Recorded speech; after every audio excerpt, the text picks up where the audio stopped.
ഓം നമോ ഭഗവതേ വാസുദേവായ. ആ ധ്രുവൻ രാവിലത്തെ കർമ്മങ്ങളൊക്കെ കഴിഞ്ഞ് അടുത്തുള്ള മഹാത്മാക്കളോടൊക്കെ ചെന്ന് യാത്ര പറഞ്ഞു. അപ്പോൾ എനിക്ക് പോകാനുള്ള സമയമായി, എൻ്റെ വിമാനം വന്നു, വൈകുണ്ഠത്തിലേക്ക് ധ്രുവ പദവിയിലേക്ക് ഞാൻ പോവുകയാണ് എന്ന് പറഞ്ഞ് യാത്ര പറഞ്ഞ് ഈ വിമാനത്തിൽ കയറാൻ നിൽക്കുമ്പോൾ ഒരു കറുത്തൊരു മനുഷ്യൻ വന്നു. മുമ്പിൽ വന്നിട്ട് കുനിഞ്ഞു നിന്നിട്ട് പറഞ്ഞു, എൻ്റെ തലയിൽ കയറിയിട്ട് ചവിട്ടിയിട്ട് കയറിക്കോ എന്ന്. അതാരായിരുന്നു? സാക്ഷാൽ യമധർമ്മരാജാവ്, കാലസ്വരൂപൻ, കാലൻ.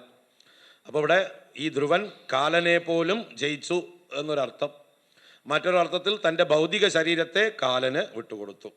എന്നിട്ടോ ഒരു ദിവ്യമായ ശരീരത്തോടു കൂടിയിട്ടാണ്, സുവർണവർണ്ണത്തോടു കൂടിയ തേജസ്സോടു കൂടിയ ഒരു ശരീരത്തോടു കൂടിയിട്ടാണ് ഇദ്ദേഹം ഈ വിമാനത്തിൽ ലോകങ്ങളുടെ മുകളിലേക്ക് പോയത്. അപ്പോൾ ബാക്കിയുള്ള 14 ലോകങ്ങളുടെയും മുകളിലുള്ളതായിട്ടുള്ള ധ്രുവ പദവിയിലേക്ക് അദ്ദേഹം ചെന്നു.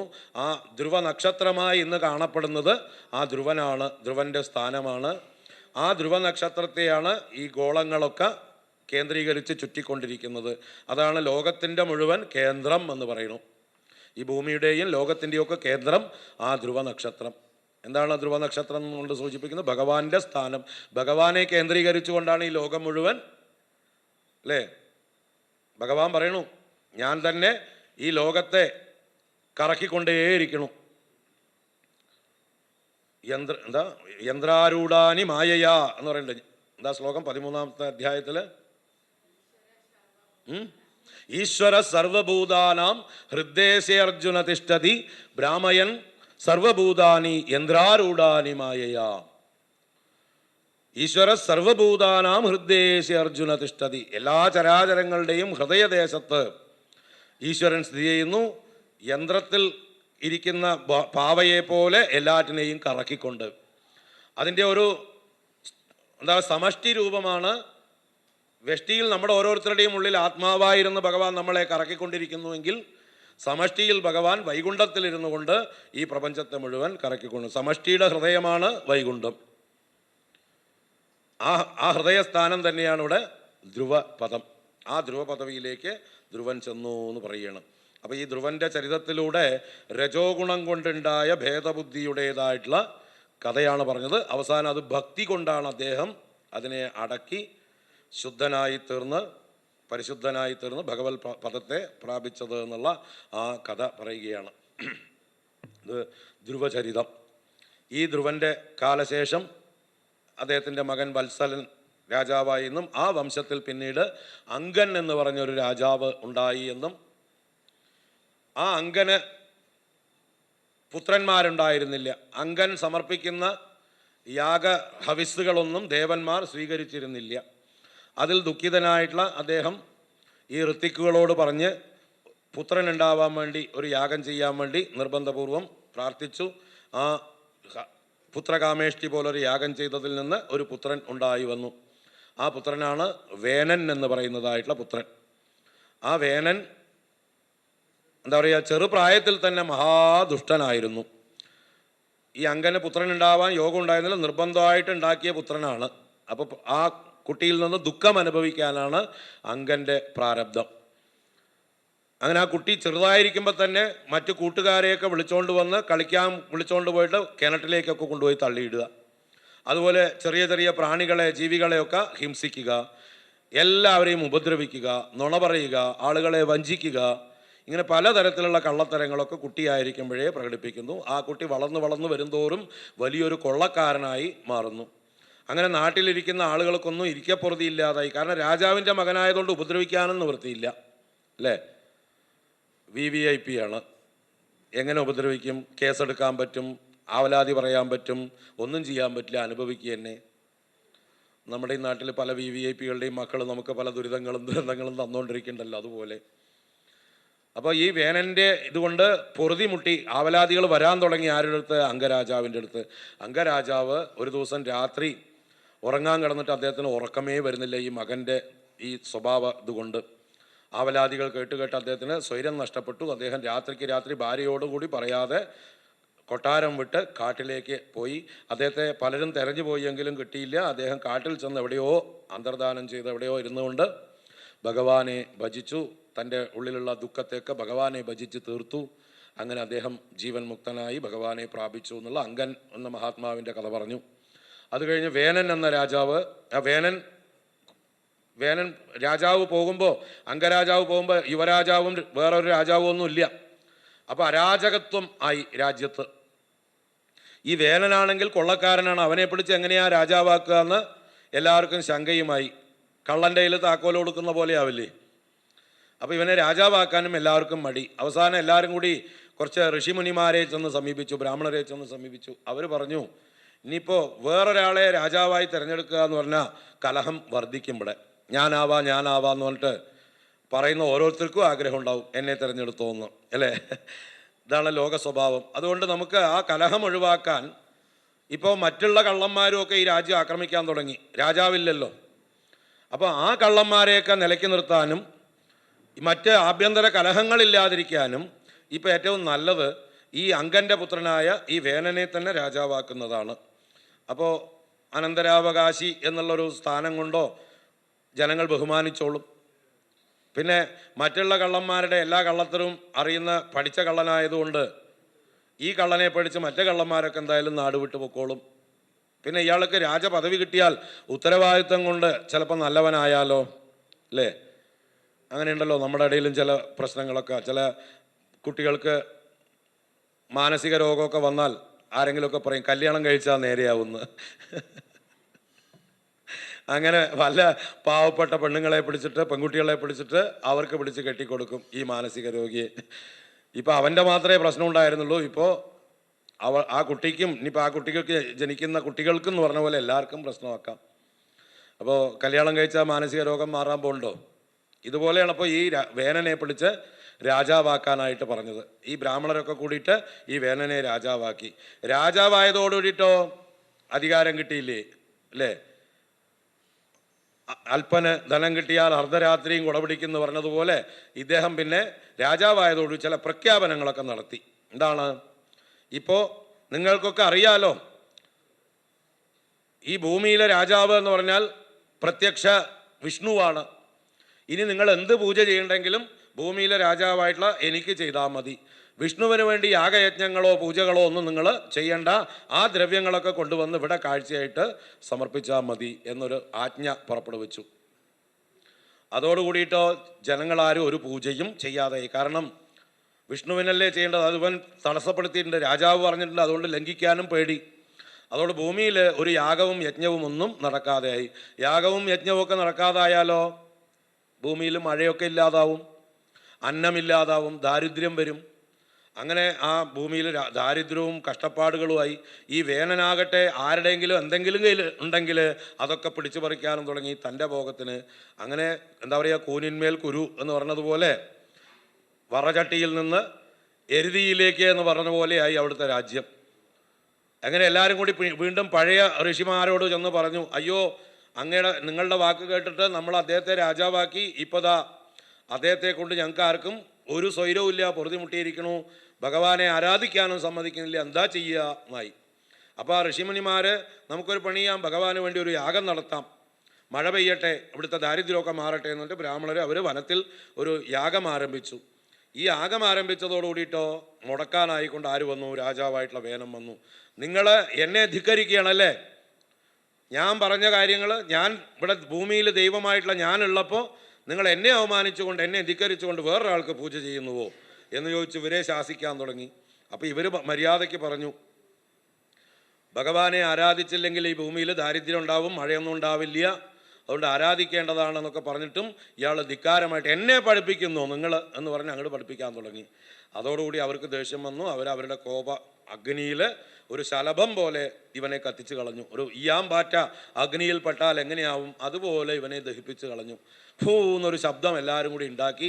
ആ ഹൂങ്കാരത്തിൽ ഈ വേനൻ ഭസ്മമായി പോയി.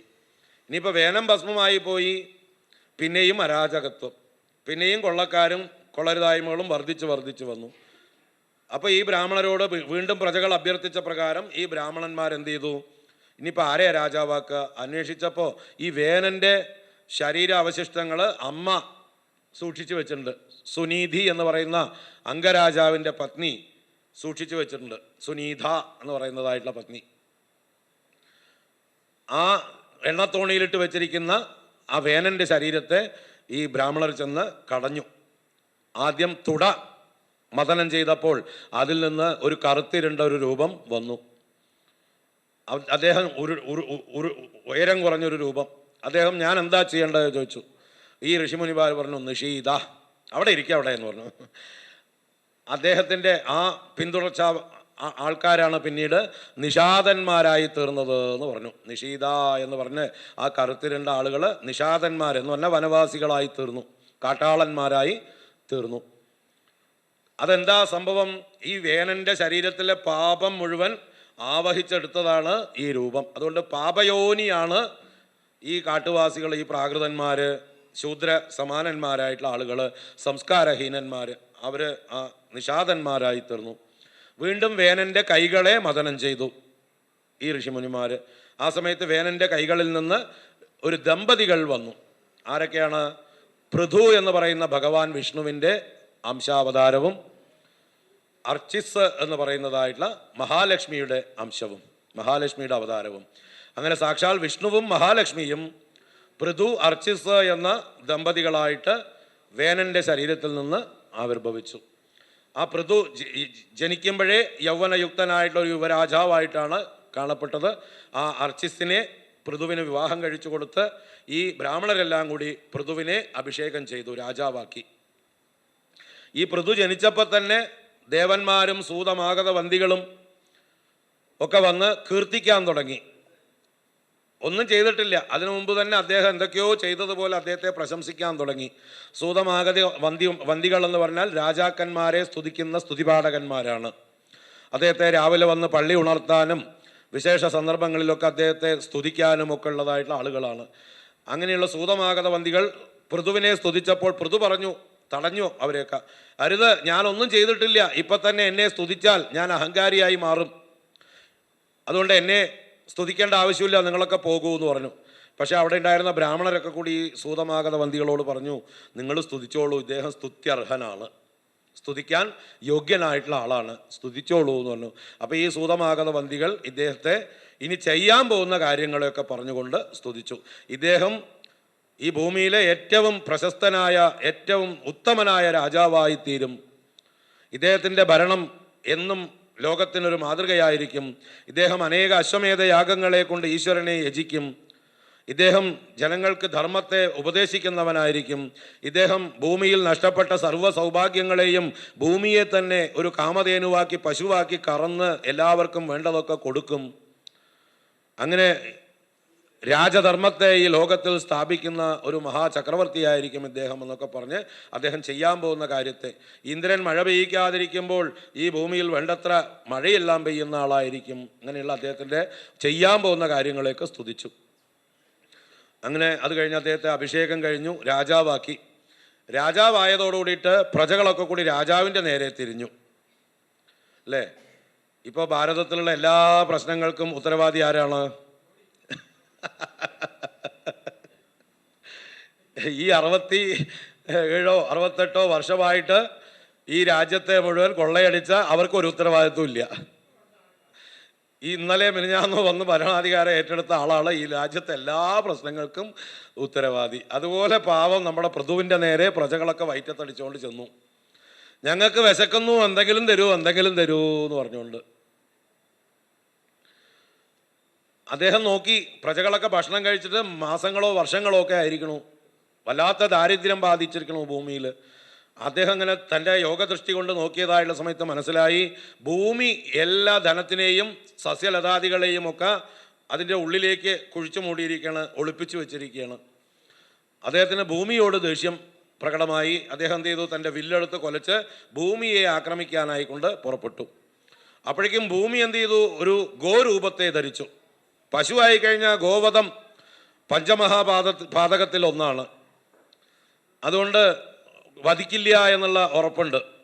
അതുകൊണ്ട് പശുവിൻ്റെ രൂപമെടുത്തു. ഗോവധം രാജാക്കന്മാർ ചെയ്യാൻ പാടില്ല, ആരും ചെയ്യാൻ പാടില്ല എന്നുള്ള ധർമ്മത്തെയൊക്കെ പറഞ്ഞുകൊണ്ട് ആ ഓടാൻ തുടങ്ങി. ഭൂമി, ഈ ഗോരൂപിണിയായ ഭൂമി ഏതൊക്കെ ലോകത്തിൽ എവിടെയൊക്കെ പോയോ അവിടെയൊക്കെ വില്ല് കൊലച്ച് നിൽക്കുന്ന പൃഥുവിനെ കണ്ടു. ആ ഗോരൂപിണിയായ പൃഥ്വി അപേക്ഷിച്ചു, അങ്ങ് അധർമ്മം ചെയ്യരുത്, ഗോവിനെ കൊല്ലരുത്, ഗോവിനെ കൊല്ലുന്നത് ധർമ്മമല്ല എന്നൊക്കെ പറയാൻ നോക്കി. അപ്പോൾ പൃഥു പറയും, അധർമ്മം പ്രവർത്തിക്കുന്നത് സ്ത്രീയാണെങ്കിലും പശുവാണെങ്കിലും വേണ്ടി വന്നാൽ കൊല്ലേണ്ടത് രാജാവിൻ്റെ ധർമ്മമാണ്, അല്ലേ? അപ്പം നായ്ക്കളെയും വേണമെങ്കിൽ കൊല്ലാന്നർത്ഥം. ഈ നായ്ക്കളെ കൊണ്ട് നമുക്ക് പൊറുതി മുട്ടിയിട്ടുണ്ട്, മനുഷ്യന്മാർക്കും മറ്റ് ജീവജാലങ്ങൾക്കൊന്നും ജീവിക്കാൻ പറ്റാതെ ആയിട്ടുണ്ട്. അതുകൊണ്ട് അതിനെ ആരാ കൊല്ലേണ്ടത്? രാജാക്കന്മാരാണ് കൊല്ലേണ്ടത് എന്ന് പറഞ്ഞാൽ ഭരണകർത്താക്കളാണ്, അല്ല നമ്മളല്ല കൊല്ലേണ്ടത്. അതിൻ്റെ അർത്ഥം ഗോഹത്യ ചെയ്യാൻ പറഞ്ഞിട്ടില്ല അവിടെ. അപ്പോൾ വേണ്ടി വന്നാൽ ഗോഹത്യയും രാജാവിന് ചെയ്യാവുന്നതാണ്, സ്ത്രീഹത്യയും ചെയ്യാവുന്നതാണ്. ഞാനിപ്പോൾ നിന്നെ കൊല്ലാൻ പോവുകയാണ്, നീ എന്തെങ്കിലും ന്യായം പറഞ്ഞ് രക്ഷപ്പെടാൻ നോക്കണ്ട.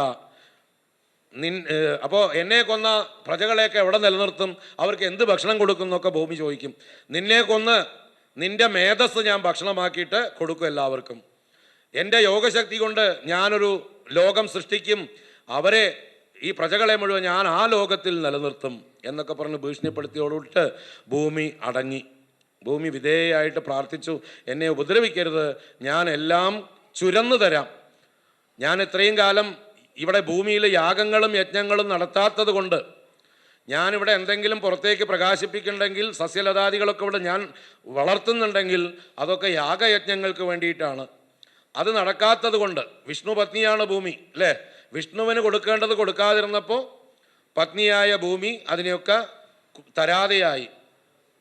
അപ്പോൾ ഇനി യാഗയജ്ഞങ്ങൾ നടത്താനായിക്കൊണ്ട് ഞാൻ തരാം എന്ന് പറഞ്ഞുകൊണ്ട്, അത് കാരണമാണ് ഞാനിതെല്ലാം ഒളിപ്പിച്ചു വെച്ചത്, ഇതിനിപ്പോൾ എന്ത് ചെയ്യണം, കറന്നെടുത്തോളൂ, ഞാൻ ചുരന്നു തരാം എന്ന് പറഞ്ഞു. അങ്ങനെ കറക്കാനായിക്കൊണ്ട് നിന്നുകൊടുത്തു കാമധേനുവിനെ പോലെ.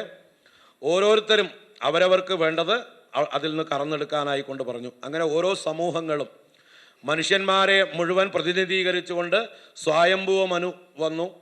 ആ സ്വയംഭുവ മനുവിനെ വത്സനാക്കിക്കൊണ്ട് ഭൂമിയിൽ വേണ്ട മനുഷ്യർക്ക് വേണ്ടതായിട്ടുള്ള സസ്യലതാദികളെ, അന്നത്തെയൊക്കെ ഈ പൃഥ്വി കറന്നു കൊടുത്തു. കാരണം ഭൂമിയിലാണ് സസ്യലതാദികളും അന്നവും ഉള്ളത്.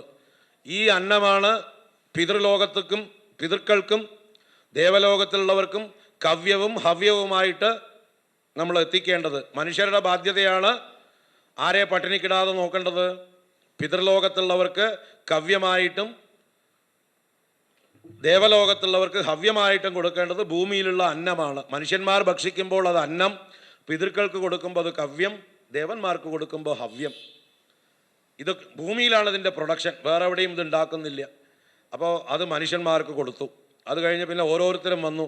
ദേവന്മാരുടെ മുഴുവൻ പ്രതിനിധിയായി ഇന്ദ്രൻ വത്സനായി പശുക്കുട്ടിയായിട്ട് വന്നു.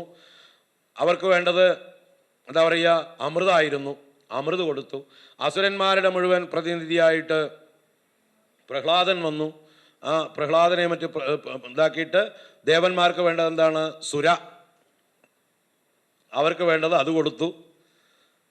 അതുപോലെ സസ്യലതാദികൾ, അതുപോലെ ഓരോ ജീവജാലങ്ങളും പക്ഷി മൃഗാദികളും ഒക്കെ തന്നെ ഓരോ വിഭാഗങ്ങളും, ഗന്ധർവന്മാർ, കിന്നരന്മാർ, നാഗങ്ങൾ എന്നൊക്കെ പറഞ്ഞ പോലെ ഓരോരുത്തരും അവരവരുടെ നേതാക്കന്മാരെ വത്സന്മാരൊക്കെ ചെയ്തുകൊണ്ട് അവരവർക്ക് വേണ്ടത് കറന്നെടുത്തു എന്നർത്ഥം. അപ്പോൾ ഭൂമി സർവ കാമ ദുഹയാണ് എന്ന് പറഞ്ഞാൽ എല്ലാ ലോകങ്ങൾക്കും വേണ്ടത് മുഴുവൻ ചുരക്കാൻ സാമർഥ്യമുള്ളവളാണ് ഭൂമി എന്നത്. 14 ലോകത്തിലുള്ള സർവചരാചരങ്ങളും ഈ ഭൂമിയെയാണ് അതിജീവിക്കുന്നത്.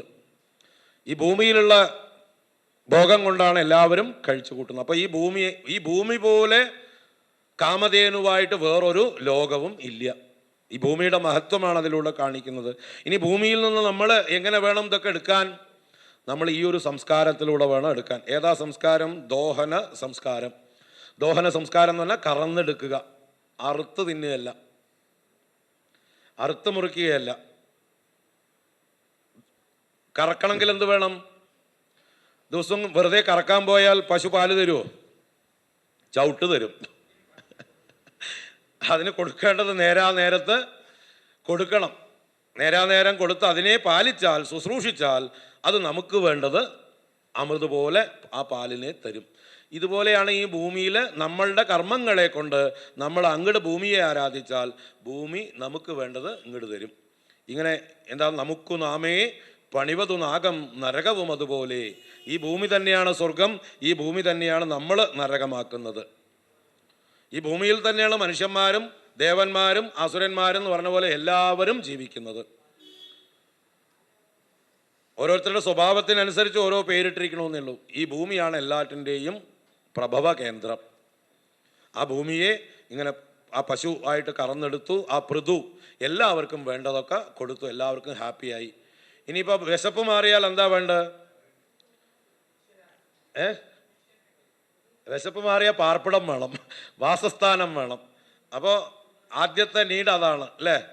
Food and shelter, basic needs ആണ്.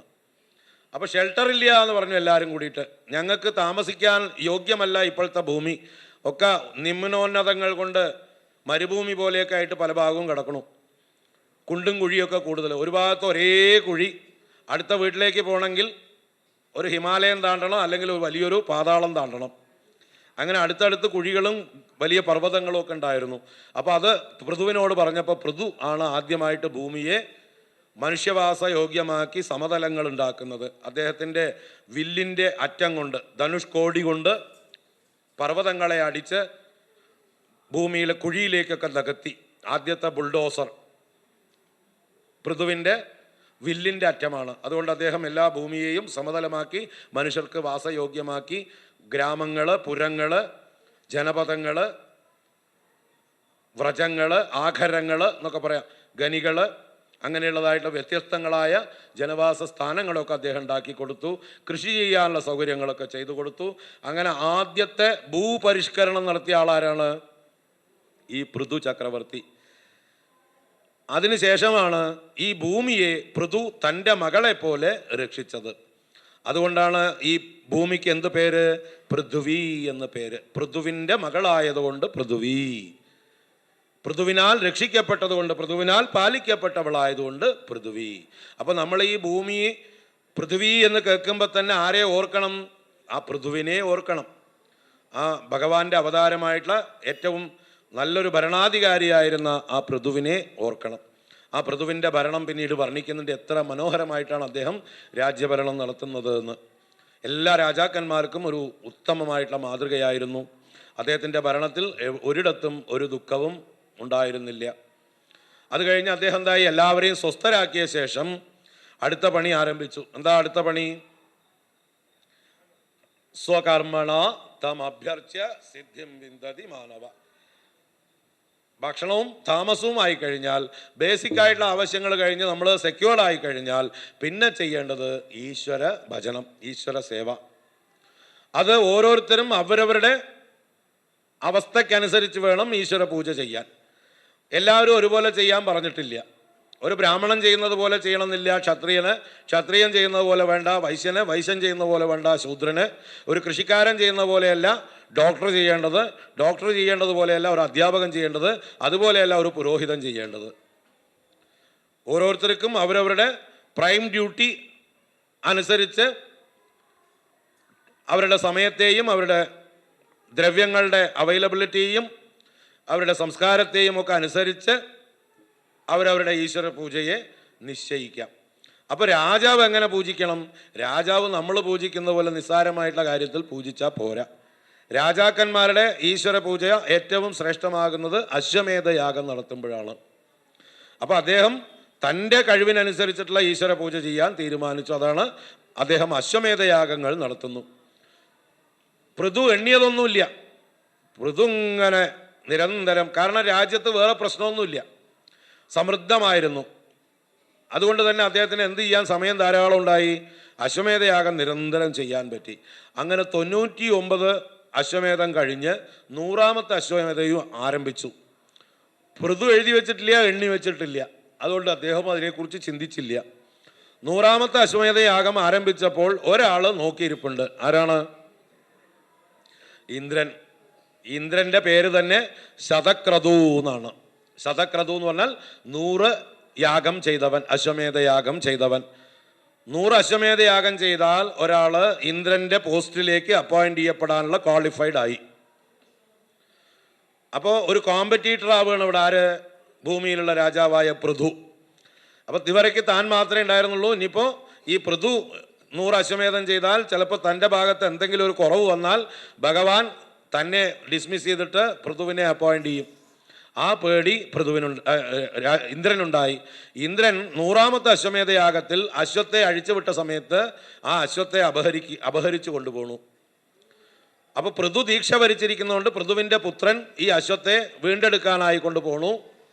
അത്രി മഹർഷിയാണ് അവിടെ പുരോഹിതനായിട്ടിരിക്കുന്നത്. അദ്ദേഹം ആ പുത്രനെ അയച്ചു. ആ പുത്രൻ ചെന്നപ്പോൾ ഈ ഇന്ദ്രൻ ഒരു സന്യാസി വേഷമൊക്കെ കെട്ടിയിട്ട് ഈ പശുവിനെ ഈ കുതിരയെ ഉപേക്ഷിച്ചിട്ട് കടന്നു കളയും. ഓം നമോ ഭഗവതേ വാസുദേവായ.